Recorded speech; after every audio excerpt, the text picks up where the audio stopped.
I am Julian, 32 years old. For 3 decades, I watched my family throw lavish country club-style parties for my older brother while treating my very existence like an administrative error they were forced to tolerate. But while I was sitting entirely alone in my dark, silent apartment on my 32nd birthday, eating a stale slice of grocery store cake with a plastic fork, my parents were right across town raising expensive champagne to my brother's new promotion.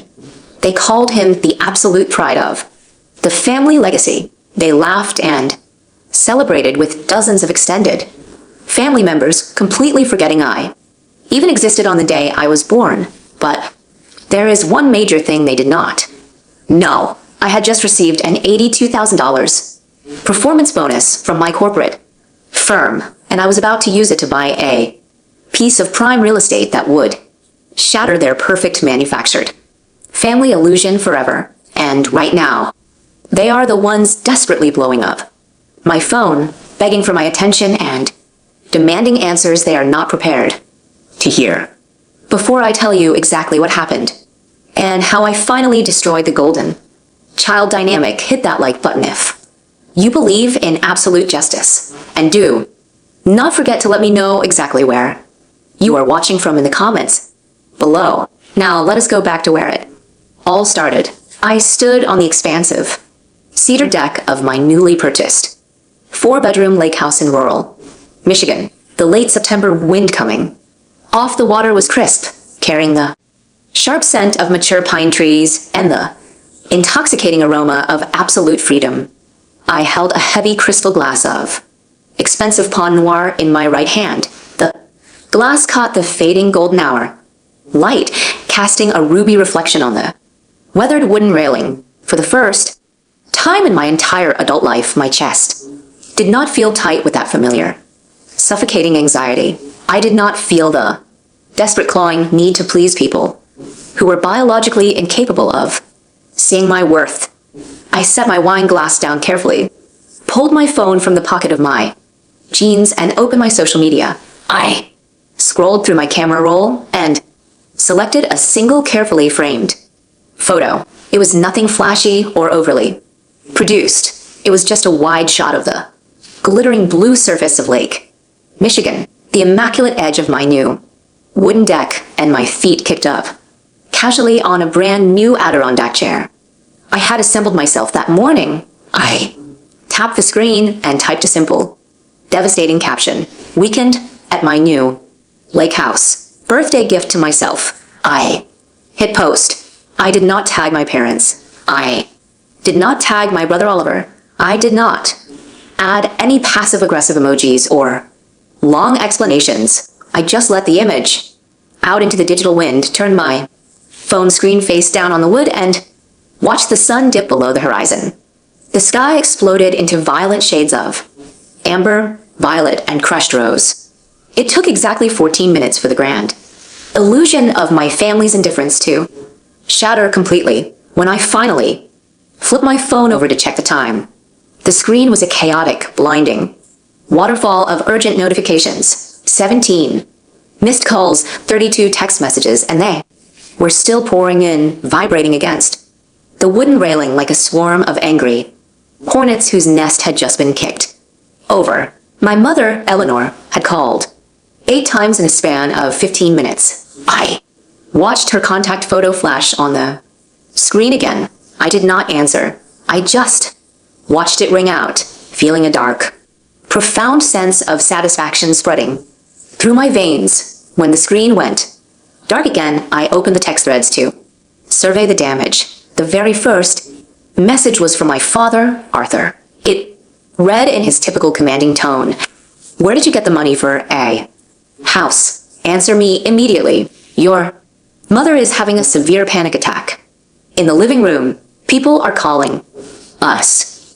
The next thread was from my aunt, Beatrice, the family's self-appointed moral compass and chief gossip architect.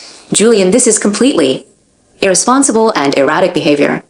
People in our social circle are asking questions we cannot possibly answer. How do you think this makes the family look? Call your father right now before you do irreparable damage to your reputation."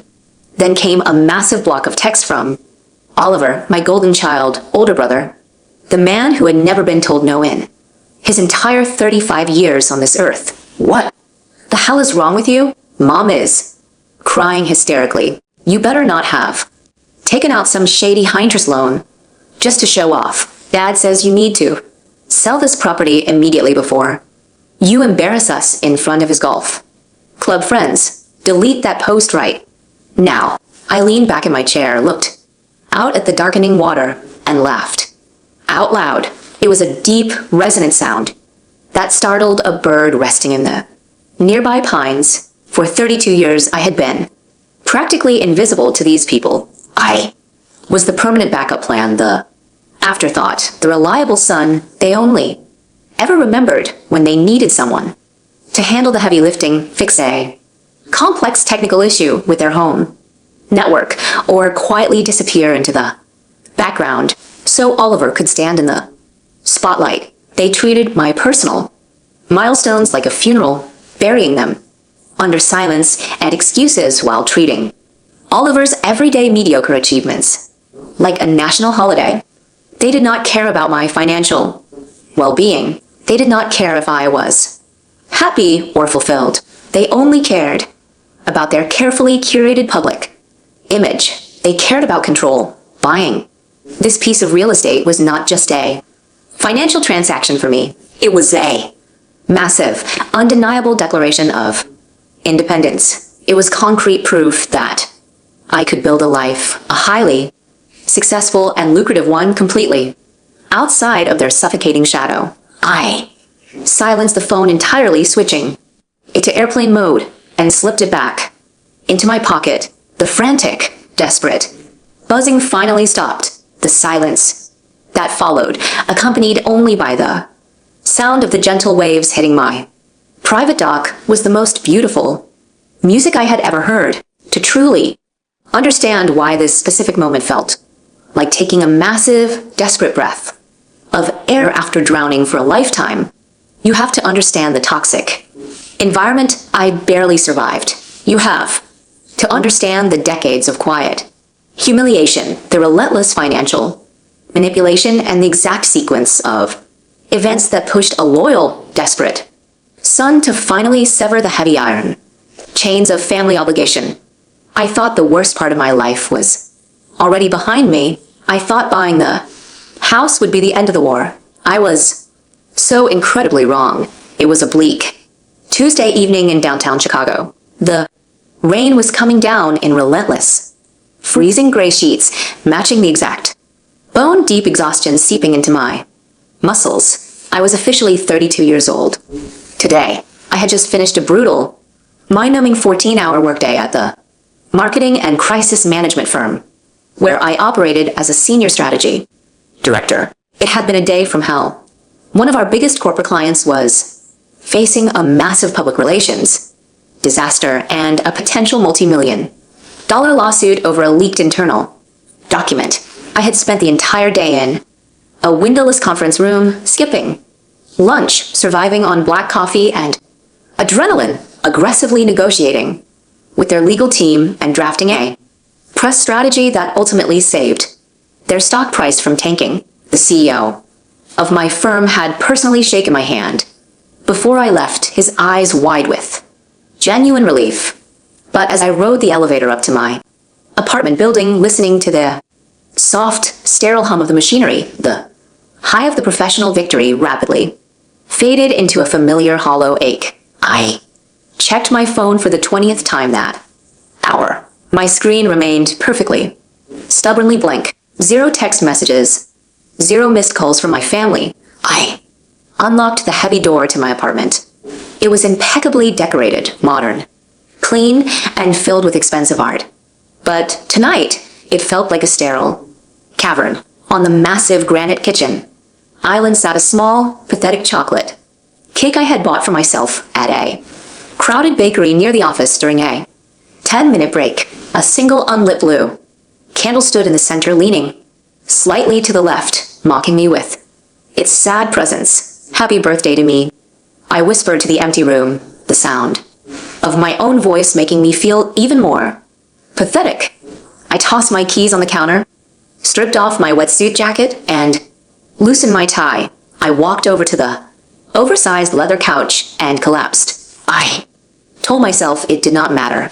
I was a grown independent man pulling in a massive salary, managing high stakes corporate accounts, and living in a luxury building. I did not need balloons, streamers, and a chorus of happy birthdays to validate my existence. But the rational adult mind rarely controls the wounded inner child who just wants his parents to pick up the phone and remember the day he was brought into the world. Hoping to distract myself from the crushing silence, I flipped open my laptop and logged into my social media accounts. The very first post at the absolute top of my feed froze the air in my lungs. It was a high-resolution, professional, quality photograph of my older brother, Oliver. He was standing in the center of an upscale, highly exclusive steakhouse, wearing a custom-tailored Italian suit, holding a crystal glass of champagne. Behind him hung a massive glittering gold banner that read, "Congratulations on your promotion, Oliver."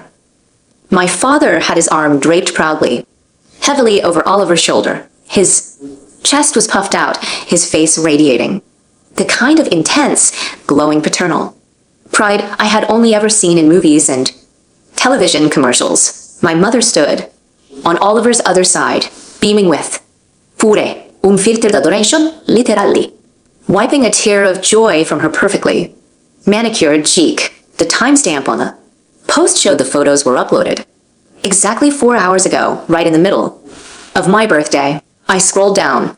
Mechanically, my hand cold on the trackpad. There were dozens of pictures. It was not just an intimate family dinner.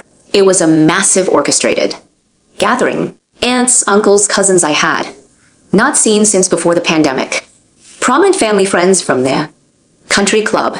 Every single person who mattered in the Hayes family orbit was there, smiling, drinking, and celebrating. My father had written the caption himself, so incredibly proud of. Our superstar today, Oliver, has just been officially named Chief Financial Officer at his firm. The Hayes family legacy continues in strong, capable hands. Hard work always pays off. My mother had commented directly below. He is our greatest blessing, a true leader. My hands actually trembled as I pushed the laptop away from me. They did not forget my birthday. Forgetting implies an accident, a slip of the mind, a busy schedule. They simply chose to pour all their time, energy, and massive financial resources into celebrating Oliver's promotion instead. I was not even an afterthought. I was entirely, deliberately erased from the family calendar. The old, deep wounds ripped open instantly, bleeding fresh, agonizing memories into the quiet apartment. I closed my eyes and remembered sitting entirely alone at a sticky table by the window of a cheap pizza parlor on my 11th birthday. I watched the street lights flicker on in the dusk, waiting for my parents to pick me up from an after-school program. They had promised they would be there by 5 o'clock, sharp for dinner. At 8 o'clock, a tired waitress took pity on me, brought me a free slice of cherry pie, and let me use the landline. My parents finally showed up at 9:30, irritated, rushing, and completely unapologetic, explaining they simply had to stay for the entirety of Oliver's regional debate tournament and the celebratory dinner afterward. I remembered my high school graduation dinner where my father spent the entire 2 hours talking loudly to the waiter and the surrounding tables about Oliver's prestigious college fraternity.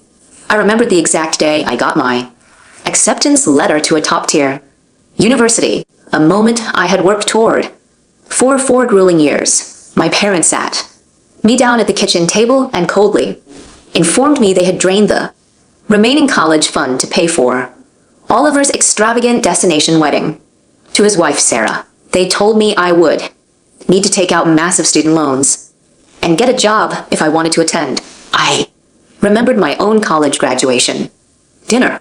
It was supposed to be my one night of recognition, but right before The expensive appetizers arrived. Oliver stood up, tapped his glass, and announced he and Sarah were buying their first luxury home. The conversation immediately hijacked my milestone. My father even pulled out his checkbook and offered to cover their closing costs. Right there at the table, completely ignoring my degree sitting in the folder. On the chair next to me, my phone ringing violently on the granite counter snapped me back to the present reality. I looked at the screen. It was my mother. For one foolish, pathetic, desperate second, my heart leaped against my ribs. Maybe she realized the date. Maybe she was calling to apologize profusely, to sing happy birthday, to tell me she loved me and that they had saved a piece of cake for me. I cleared my throat, forcing the emotion down, and answered, "Hey, Mom." "Julian, thank goodness, I finally caught you." Her voice bubbled through the speaker, frantic, sharp, and entirely self-important. "Listen to me. Your brother's actual promotion anniversary party is going to be a huge catered event next month at the country club. Sarah is completely overwhelmed with the guest list. I need you to step in and handle all the catering logistics. You do marketing or whatever it is you do, so you're good at negotiating with vendors." She did not ask how I was. She did not say hello. She just immediately assigned me an unpaid administrative task to serve Oliver's glory. "Mom," I said, my voice thick with unshed tears, "do you have any idea what today is?" There was a brief, irritated pause on the other end of the line. "It is Tuesday, Julian. The vendors need their non-refundable deposits by Thursday morning, so you have to move fast on this." "No, Mom. Today is my birthday. I turned 32 today." The silence stretched over the cellular connection. It was not a silence of deep, heartbreaking regret. It was the awkward, inconvenient silence of someone caught in a minor social foul at a cocktail party. "Oh, honey, well, with Oliver's big news and all the planning, it just completely slipped my mind. You know how stressful it is managing your father's schedule and the HOA meetings in the neighborhood. Happy belated birthday. Anyway, about the caterers. I need you to secure the tiered seafood tower. Oliver loves shrimp." Something deep, foundational inside my chest finally snapped. It was not a loud, dramatic break. It was the quiet, definitive snapping of a thick, rusted steel chain that had held me down for decades. "Do not worry about it, Mom," I said, my voice dropping to a calm, icy register I did not even recognize as my own. "I am not handling the catering. I have my own actual career to manage. Julian, do not be difficult right now. Family supports family." I hung up the phone without saying goodbye. I did not throw the device against the wall. I set it down gently on the counter. Exactly 3 seconds later, a notification chimed. I opened an email from the executive board of my firm. It was the official, finalized confirmation of my performance bonus for saving the massive corporate account that afternoon. $82,000 after taxes deposited directly into my checking account. I looked at the massive number on the screen. Then I looked at the dark screen of my phone. The very next morning, I was sitting at my desk reviewing analytics reports when my phone buzzed with a brand new group message thread. It was titled Hayes Family Updates. I had never been included in this group chat before. I quickly realized my mother, who was notoriously terrible with technology, had accidentally added my number while trying to add my aunt Beatrix's Newark phone line. The messages loaded in real time, sprawling across my screen like a digital crime scene, exposing everything. My father wrote, "The venue is booked. We need to lock in the primary gift. I think a massive down payment on that luxury SUV Oliver has been looking at is appropriate for a CFO. I am putting in $20,000 from the joint account." And Beatrice replied immediately, "That is wonderful. Arthur Oliver deserves it. He is a true provider." Then my mother's message appeared, the words burning into my retinas. I will tell Julian he needs to contribute significantly. He is single and does not have a real family to support. He should put in at least 20,000. It is time he supports the family for once instead of being so notoriously selfish with his salary. I stared at the screen, my jaw tight. She literally spelled my name wrong. Julian, my own mother, spelling my name with an E instead of an A, while actively conspiring with my father to extort me to buy a luxury car for the brother who already had everything handed to him on a silver platter. I screenshotted the entire thread, sending it to a secure cloud folder. I did not reply. I just locked my phone and placed it in my bottom desk drawer. The boiling anger was completely gone. In its place was a cold, ruthless, calculating clarity. I felt exactly like a high-powered lawyer building an airtight, undeniable case for a massive, scorched earth lawsuit. They wanted $20,000 from me at Sunday dinner. They had absolutely no idea what kind of storm was actually coming to the table. The Hayes family mansion loomed over the perfectly manicured Treeline suburban street, a sprawling monument to my father's lifelong obsession with wealth and appearances. The three-story stone facade looked less like a home and more like a medieval fortress designed to keep the unworthy out. For my entire life, crossing this specific threshold meant automatically shrinking myself down, folding my personality into a small, quiet box to fit their rigid narrative. Tonight, however, I walked up the sweeping aggregate driveway with my shoulders pulled back, my spine straight, completely indifferent to the heavy oak doors that usually filled me with dread. Inside the formal dining room was a scene of calculated, oppressive perfection. My mother was nervously fussing with a massive, expensive centerpiece of white lees that smelled vaguely like a funeral home. My father was pouring himself a generous measure of aged scotch from his heavy crystal decanter, the ice clinking loudly in the quiet room. Oliver and his picture-perfect wife Sarah sat on the tufted velvet sofa, sipping wine and looking exactly like they had stepped out of a luxury lifestyle catalog. No one stood up to hug me when I entered. My father did not even look up from his drink. He merely nodded toward the long mahogany dining table. You are late, Julian. Sit down. I checked my watch deliberately. I am exactly on time, Arthur. My father's hand froze, holding the decanter. His eyes narrowed into dangerous slits. I had never in 32 years called him by his first name. He set his glass down a little too hard, the liquid sloshing over the rim. We have important family financial matters to discuss. Dinner was an absolute masterclass in psychological torture and subtle degradation. For 45 agonizing minutes, the entire conversation revolved entirely around Oliver's sheer brilliance. They discussed his new corner office layout, his impressive stock options, and his brilliant, supposedly groundbreaking financial strategies. I ate my prime rib in absolute terrifying silence, watching the performance unfold like a poorly written play. Finally, the expensive dessert was served, and my father cleared his throat, tapping his heavy silver spoon against his china coffee cup to demand absolute attention. Julian, he began employing his best, most condescending corporate boardroom voice. As you know, we are throwing a highly significant celebration for your brother next month.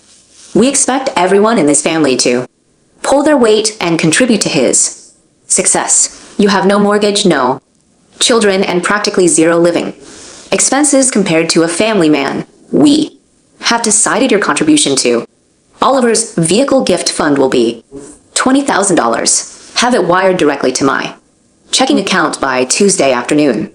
He did not ask if I could afford it. He did not ask if I was willing. He commanded it like a king taxing a peasant. I took a slow, deliberate sip of my sparkling water, set the glass down exactly in the center of the coaster and looked directly, unblinkingly, into my father's eyes. No. The silence that descended upon the dining room was absolute and deafening. You could clearly hear the antique grandfather clock ticking in the grand hallway. Excuse me? My father breathed, his face rapidly turning the alarming color of a bruised plum. I said, no. I repeated, my voice incredibly steady, completely devoid of any fear or emotion. I am not giving you a single solitary cent for Oliver's party, let alone $20,000 of my hard-earned salary. My mother gasped, loudly clutching her pearl necklace in a theatrical practice display of shock. Julian, how can you be so incredibly selfish after everything this family has sacrificed and done for you? What exactly have you done for me, Mom? I asked smoothly, leaning forward, resting my forearms on the table. Did you pay for my college tuition? No, I took out crippling loans. Did you help me buy a reliable car so I could commute to my internships? No, I rode the city bus for miserable years. Did you even manage to remember my birthday this week? No, you completely forgot it too. Plan a party for the son who literally makes 3 times what I do. Oliver slammed his open hand flat on the table, making the silverware jump. Watch your damn mouth when you talk to our mother, Julian. If you are broke, struggling, and jealous of my success, just say so. Do not ruin my celebration with your pathetic, enduring victim complex. My father stood up abruptly, his chair scraping violently against the hardwood floor, towering over the end of the table. You will wire that money, Julian, or you will no longer be welcome in this house. You have a strict duty to this family. Oliver is securing our legacy. He is the one carrying the weight of the Hay name. You owe him your unwavering support. I stood up, slowly, calmly tossing my linen napkin onto my half-eaten dessert. Keep the house, Arthur. It always felt more like a museum than a home anyway. I turned and walked out the front door without looking back once. Behind me, I could hear my mother instantly start to weaponize her tears, sobbing loudly and theatrically about how I was aggressively tearing the family apart. I got into my car, gripped the leather steering wheel until my knuckles turned white, and exhaled a breath I felt like I had been holding for decades. The war had officially begun. They did not take my defiance lightly. Narcissists never ever handle losing their grip on control gracefully. Monday morning, the storm followed me directly to my corporate sanctuary. I was in the middle of a high-stakes closed-door strategy meeting with my senior team when my executive assistant, a sharp-eyed, no-nonsense woman named Brenda, knocked urgently on the glass door and slipped inside. Julian, I am so sorry to interrupt, she whispered urgently. Your father and your brother are down in the main lobby. They are demanding to see you, and they are causing a massive scene in front of the reception staff. I felt a massive spike of adrenaline flood my system, but I forced my face into an unreadable mask of professional calm. I excused myself and walked out to the expanse of glass and steel reception area. My father was pacing the marble floor like a caged animal, looking furious in his bespoke suit, while Oliver stood beside him, clutching a leather briefcase. Standing right next to Oliver was Derek, a slimy rival account manager in my firm who had been actively trying to undermine my career for years. What the hell is going on here? I demanded, marching over and keeping my voice dangerously low so the wide-eyed receptionist would not hear. My father pointed a stiff finger directly at my chest. You're going to fix your rebellious attitude right now, Julian. Oliver desperately needs a warm introduction to the CEO of the tech company you currently manage. We know you hold the primary account. Derek here was kind enough to explain the internal structure and that you have the direct personal contact. You are going to hand over the client relationship to Oliver's financial firm right now. It is the absolute least you can do after massively disrespecting us last night. I stared at them, my mind racing to process the sheer audacity. They were actively trying to sabotage my career, risking a massive conflict of interest, just to feed Oliver's endless ambition. Derek smirked at me, clearly enjoying the fact that my own flesh and blood was willing to throw me under the corporate bus to help him steal my top-tier client. I looked at Oliver, shaking my head in disgust. You really brought Daddy to my workplace to bully me into giving you a client because you do not have the skills to network yourself. You are pathetic. Oliver flushed bright red, his jaw clenching. It is family business. Julian, stop being a roadblock to my success. I turned my absolute fury onto Derek. If you ever contact a member of my family again to discuss my confidential client accounts or my portfolio, I will have HR and our legal team draw up immediate termination papers and hit you with a lawsuit for breaching your NDA before you can even pack your desk. Are we absolutely clear? Derek's arrogant smirk vanished. Instantly, he took a physical step back, suddenly realizing he had miscalculated my temperament. Then I turned back to my father. This is a place of business. If you do not turn around and leave this building immediately, I will have building security escort you out for trespassing and harassment. I am not your employee. I am not your obedient servant, and I am certainly not Oliver's stepping stone. My father looked at me like he was seeing a complete stranger, his eyes wide with fury. You are making a massive, life-altering mistake. Boy, if you walk away now, you are cutting yourself off from your inheritance completely. I will rewrite the will tomorrow. Keep it, I said, my voice dripping with ice. I do not want a single dime of your bloody money. It always comes with a price tag I am no longer willing to pay. I turned on my heel and walked back through the heavy glass security doors. My hands were shaking slightly from the adrenaline crash, but my mind was crystal clear. Later that afternoon, the CEO of our firm, Mr. Sterling, called me directly into his expansive corner office overlooking the city skyline. Julian, he said warmly, gesturing for me to sit while he poured 2 cups of expensive black coffee from a silver carafe. I saw a bit of what happened in the lobby on the security feeds, and I have also thoroughly reviewed the final numbers on the crisis management account you saved last week. I braced myself, my stomach dropping, wondering if my father's insane stunt had jeopardized my standing at the firm. You are exceptional, Julian, Mr. Sterling said, handing me a cup and sitting across from me. You operate with a level of integrity, grace under pressure, and sheer brilliance that is incredibly rare in this industry. That $82,000 bonus was just the beginning of your compensation package. I want to talk about putting you on the executive track. We are looking at a massive promotion and a significant salary bump.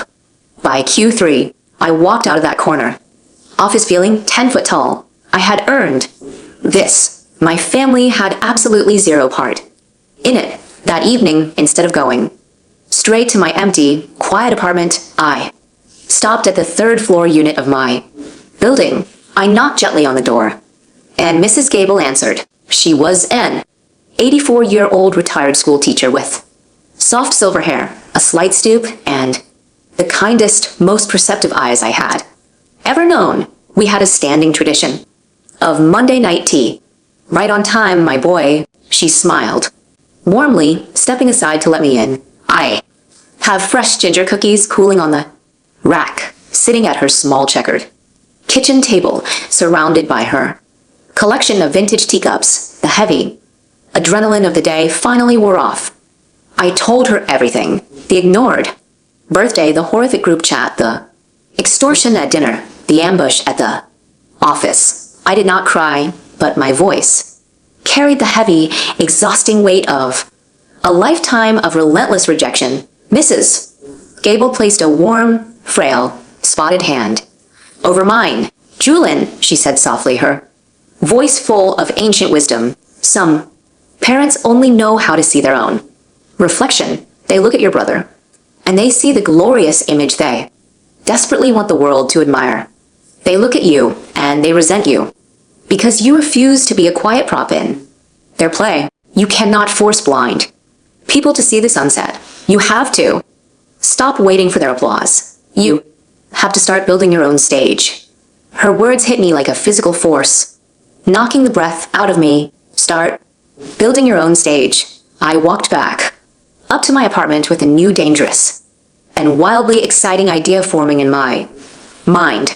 I opened my laptop, bypassed all social media entirely, and typed 3 words into the search bar. Michigan real estate. I thought I was just looking to clear my head. I did not realize I was about to ignite a bomb that would burn the Hayes family facade entirely to the ground. The drive up to the rugged Michigan coastline took just over 2.5 hours, but with every single mile marker I passed on the highway, the oppressive, suffocating gravity of my family seemed to weaken its hold on my chest. I had taken a rare Friday off from the firm. The air outside the city limits was noticeably cleaner, smelling of damp earth, turning leaves, and the approaching autumn chill.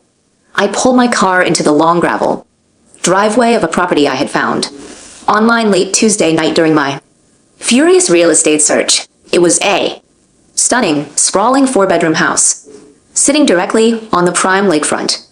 The exterior was painted a deep, calming sage green that blended perfectly with the environment, featuring massive floor-to-ceiling windows and a breathtaking wraparound cedar deck. It was completely isolated, surrounded by ancient towering pine trees that offered absolute privacy. It was the exact architectural and spiritual opposite of my father's sterile, imposing cold brick mansion.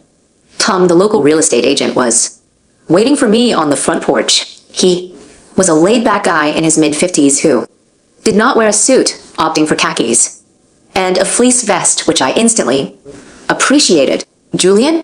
Tom asked, walking down the steps and shaking my hand firmly. "Glad you could make the drive up. The sellers are highly motivated to